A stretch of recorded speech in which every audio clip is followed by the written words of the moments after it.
Por quê? O Paulo fala para o Timóteo que agradecia a Deus, Timóteo 1:3, dou graças a Deus, a quem desde os meus antepassados sirvo, com uma consciência pura, porque sem cessar faço memória de ti nas minhas orações, noite e dia, desejando muito ver-te, lembrando-me das tuas lágrimas para me encher de gozo, trazendo à memória a fé não fingida que há em ti, a qual habitou primeiro na tua avó, Lóide, e na tua mãe, Eunice. Estou certo que também habita em ti.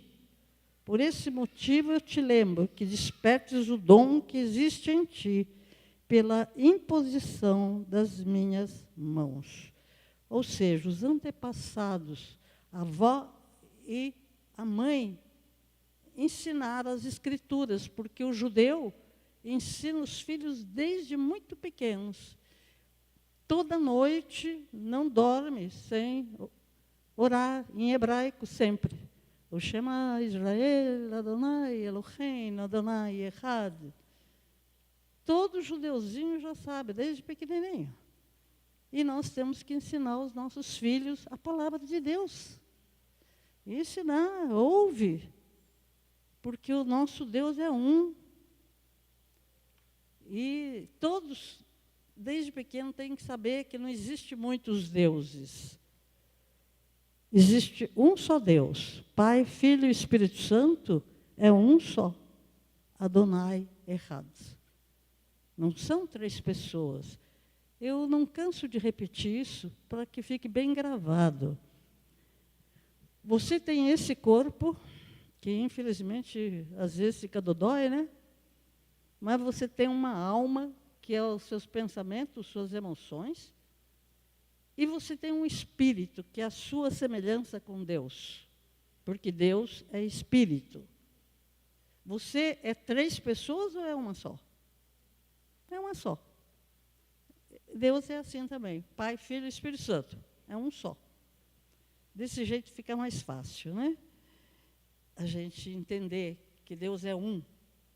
E Paulo, então, exorta Timóteo, porque havia, nas igrejas onde Paulo passou e foram fundando igrejas, havia ainda muita carnalidade, muitas brigas, muita disputa e muitos pecados. E se você ler o livro de Coríntios, o Paulo vai falando todos os pecados que aconteciam dentro da igreja.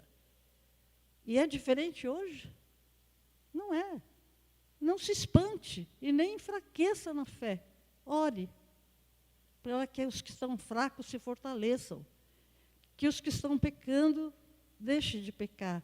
Não julgue, porque só Deus é juiz. Nós não podemos julgar ninguém. E eu sei que aqui muitos tiveram legado, pais, avós, acho que o Moisés sempre fala da avó, né? E eu tive meus pais, que eu nasci já em berço batista, né? E meus pais eram um exemplo muito grande. E exemplo em tudo. Mas antes de se converter, eles já eram pessoas muito educadas. Nunca ouvi meu pai ou minha mãe levantar a voz para falar com alguém. Principalmente entre eles. Nunca brigaram. Discordavam. Porque não tem como um casal combinar em tudo. Aí, o que a minha mãe fazia? Ela ia para a cama, ficava quieta na cama.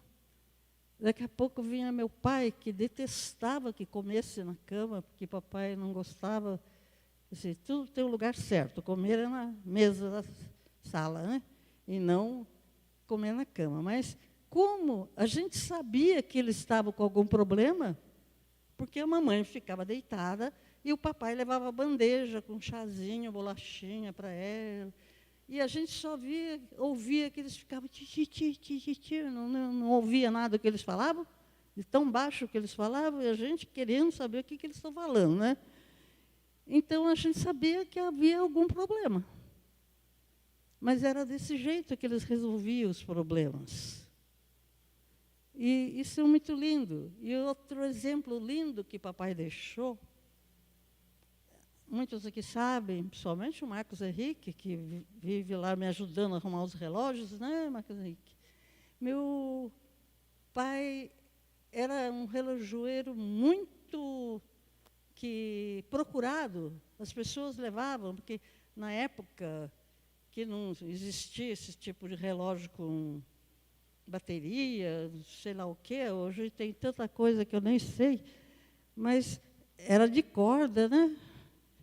E, fora disso, ele fazia joias também.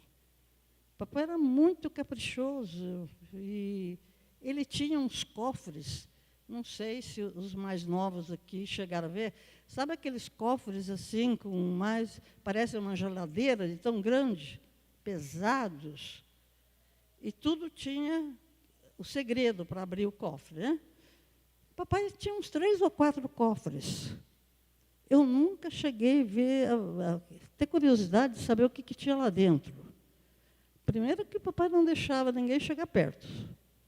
E quando ele morreu, eu não quis ver nada. Mas o meu irmão mais velho foi abrir os cofres, que a curiosidade era enorme para saber o que tem dentro desses cofres, né? E tinha várias coisas, mas principalmente tinha umas latinhas, sabe essas latas de bolacha? Escrito assim, joias preciosas.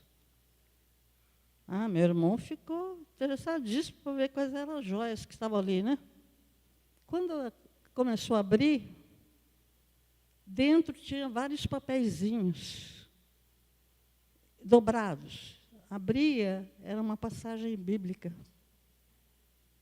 Porque nós fazíamos culto doméstico todo dia, líamos a palavra. E as palavras que meu pai assim sentia tocar o coração dele, ele escrevia num papelzinho, dobrava e colocava na latinha. Era uma joia preciosa. Então, eu tenho um legado assim, eu agradeço muito a Deus pela família que eu tive, pelo exemplo, né? E papai sempre dizia, porque a igreja era bem pequena,